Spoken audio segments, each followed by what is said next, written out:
Hola, ¿cómo están? Soy el doctor Gesen Salmerón Gómez, neurólogo pediatra. Hoy te quiero platicar qué es lo que podemos hacer cuando hay una crisis convulsiva. Mucha gente me pregunta, me dice, oiga doctor, ¿es recomendable hacer esto? ¿Es recomendable hacer lo otro? Y te quiero dar los tips o las partes más importantes de cómo actuar cuando una persona convulsiona. No nos olvidemos que una crisis convulsiva es una alteración que se presenta a nivel cerebral causada por una hiperexcitabilidad en las neuronas. Puede ser causado de una manera por una patología, es decir, que se le suba el azúcar, por fiebre, por problemas de presión arterial, y nosotros a esto le llamamos crisis provocada.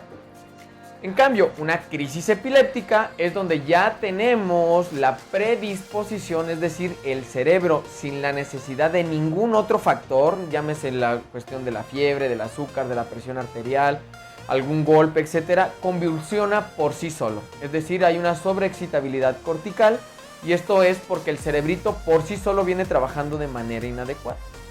Las crisis convulsivas y crisis epilépticas pueden manifestarse de diferente forma. Pueden ser tan sutiles como un parpadeo, la sensación de un pelito en la boca, ver algo, escuchar distorsionado, o las que nosotros generalmente nos llama la atención más son aquellas donde hay un incremento en la cuestión motora en relación al tono, es decir, nos ponemos rígidos, pérdida de la conciencia, es decir, por más que le hablemos, la persona no está en su sentido consciente, y muchas de las ocasiones lo que nos llega a agobiar mucho es la presencia de una coloración violácea en la boca y que la persona no respira de manera correcta.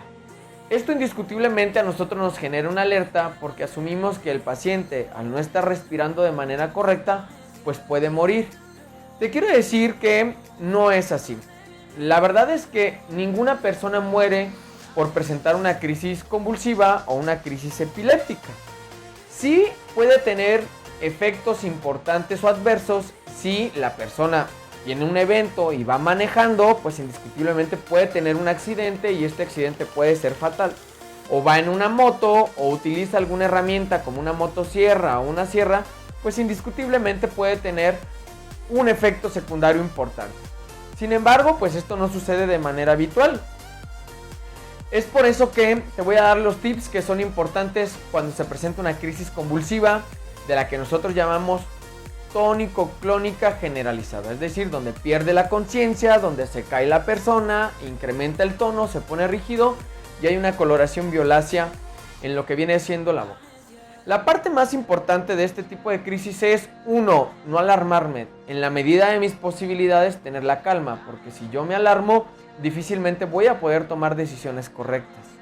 2, tener la conciencia de que no se va a morir. A pesar de que la coloración violácea la tengamos nosotros, el cuerpo tiene mecanismos que nos ayuda a poder mantener en la medida de lo posible, pues una oxigenación en el cuerpo. Por eso es muy importante que mantengamos la posición o postura de manera correcta. Mientras la persona esté en una posición inadecuada, es decir, que esté donde se compromete la vía aérea, nosotros debemos de rectificarlo. Entonces lo ideal es acostarlo, colocarlo de lado, poner un sostén en su cabeza para que de esa manera se mantenga una línea, ¿sí?, en la vía de respiración, o nosotros llamamos vía aérea.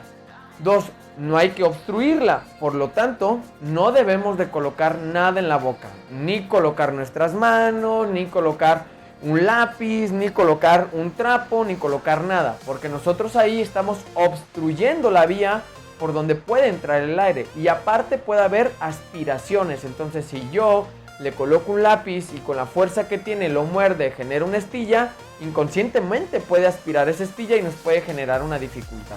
Entonces no se debe de colocar nada en la boca. Mucha gente dice es que se va a ahogar. Por eso la posición de acostado y de lado evita que esto suceda, y siempre y cuando rectificando, insisto, la vía aérea o la vía de entrada del aire. Por otra parte, no es necesario brindar respiración de boca a boca, porque volvemos a esa parte en donde nosotros, cuando damos respiración de boca a boca inadecuada, lejos de ayudarle, estamos obstruyendo nuevamente la vía aérea, y generalmente el aire que nosotros estamos dando ya es un aire con poca cantidad de oxígeno, entonces tampoco eso beneficia.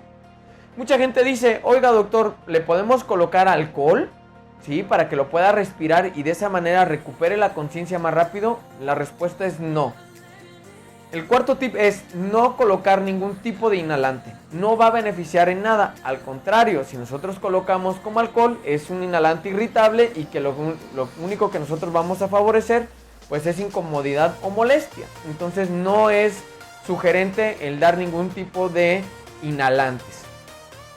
Por otra parte, que es muy importante, que es el tip número 5, pues es evitar que la crisis le genere un daño mayor. Es decir, si la persona está sentada, pues nosotros debemos de colocarlo acostado. Si la persona está en un lugar donde se puede caer, pues lo ideal es colocarlo en el suelo para que no tenga ningún otro problema, ¿no? 6. El 80% de las crisis duran hasta 40 segundos. Puede haber unas crisis que duren más, sí, en aquellos pacientes que ya se conocen epilépticos, en donde ya tienen antecedentes de ser convulsionadores de este tipo de padecimiento, la epilepsia. Sin embargo, lo más importante es esperar a que la persona se restablezca, es decir, no dejarla sola, evitar que tenga algún daño o algún golpe mayor, darle oportunidad que empiece a reconocer que tenga su estado de conciencia, no abandonarla, y posterior a ello, llevarlo a un centro de valoración de urgencia. Mucha gente dice, es que estaba convulsionando y me salí corriendo, ¿no? Nosotros al tener este tipo de acciones podemos favorecer mayores accidentes de los que se puedan ya de por sí tener. Por lo tanto, lo sugerente es no salir corriendo, evitar llevarlo a una situación inadecuada. Aquí lo importante es dejarlo que convulsione, que pase el tiempo que tenga que pasar, que es importante que nosotros vigilemos, que no debe de ser mayor de 5 minutos. Si la persona tiene más de 5 minutos teniendo estos eventos de crisis, entonces sí debemos de trasladarnos al servicio de urgencias. Pero en el caso, como ya lo mencioné, que el 80% no pasa esto, esperar a que se recupere. Ya recuperado, es importante llevarlo a una atención médica para evaluar por qué se presentó la crisis, tomarle estudios si es en caso de primera vez. Si ya es un paciente epiléptico, pues bueno, de cualquier manera es importante que sea evaluado para sobre ello determinar cómo poderle ayudar y hacer los ajustes que necesite. Espero estos tips te hayan quedado claros. Si tienes alguna duda, pues estamos en comunicación. No se te olvide que soy el Dr. Gessen Salmerón Gómez, neurólogo pediatra, y nos vemos en la siguiente cápsula.